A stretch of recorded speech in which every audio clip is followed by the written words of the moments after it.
কথায় আছে কুষ্টিয়া জেলা ১২ আউলিয়ার দেশ।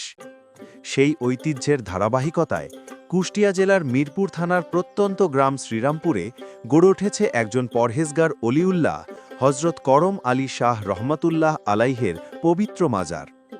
এই মাজার শুধু একটি সমাধিস্থল নয়, এটি একটি পূর্ণাঙ্গ দ্বীনী কেন্দ্র। একই প্রাঙ্গণে স্থাপিত রয়েছে মসজিদ, মাদ্রাসা ও গোরস্থান, যেখানে আজও আল্লাহর ইবাদত, কোরআন শিক্ষা ও দ্বীনী পরিবেশ একসাথে বিরাজমান। দূর দূরান্ত থেকে ভক্ত ও মুসল্লিরা এখানে এসে জিয়ারত ও দোয়ায় শরিক হন। আজ আমরা জানব এই মহান বুজুর্গের সংক্ষিপ্ত ইতিহাস এবং ঘুরে দেখব তার স্মৃতিবিজড়িত পবিত্র মাজার প্রাঙ্গণ। ভিডিওটি শেষ পর্যন্ত দেখার আমন্ত্রণ রইল, সাথে থাকুন।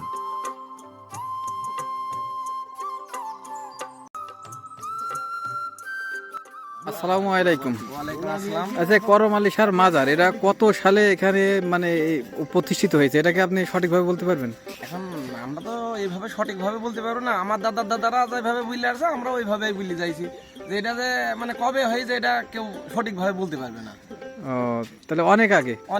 আর যারা মুরব্বী তারাও বলছে আমরা বুদ্ধি হয়ে দেখছে, দেখি গেছে এইভাবে হঠাৎ আজগবি হয়েছে। তাহলে এখানে প্রত্যেক বৃহস্পতিবারে প্রত্যেক বৃহস্পতিবারে এই জায়গায় ধরেন একটা ওরস হয় আর কি। ওরস হয়, মানে বাইরে মানে থেকে সব খাসি, লোক মুরগি বহুত কিছু আসে, এখানে এসে রান্না বাড়া করে, খাওয়া দাওয়া করে,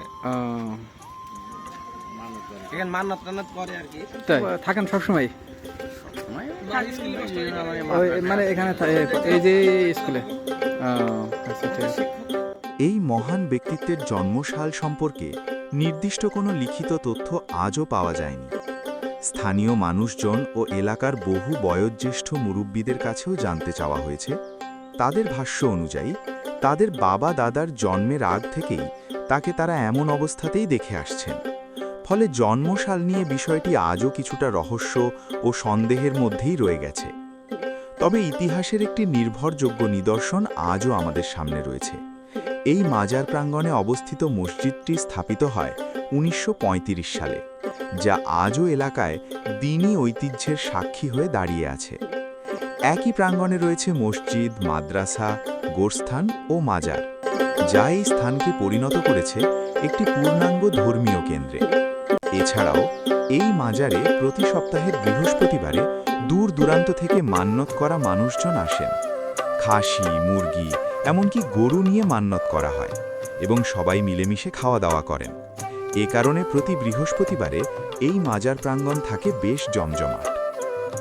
এই ভিডিওটির মাধ্যমে আমরা আজ অনেক অজানা ইতিহাস ও তথ্য জানতে পারলাম। সবার জন্য দোয়া করি আল্লাহ যেন সবাইকে সুস্থ ও নিরাপদ রাখেন। আপনাদের সুস্বাস্থ্য কামনা করে আজ এখানেই শেষ করছি। সবাই ভালো থাকবেন, সুস্থ থাকবেন। ভিডিওটি ভালো লাগলে অবশ্যই লাইক, কমেন্ট ও শেয়ার করে সবার মাঝে ছড়িয়ে দিয়ে আমাদের পাশে থাকবেন। সবাইকে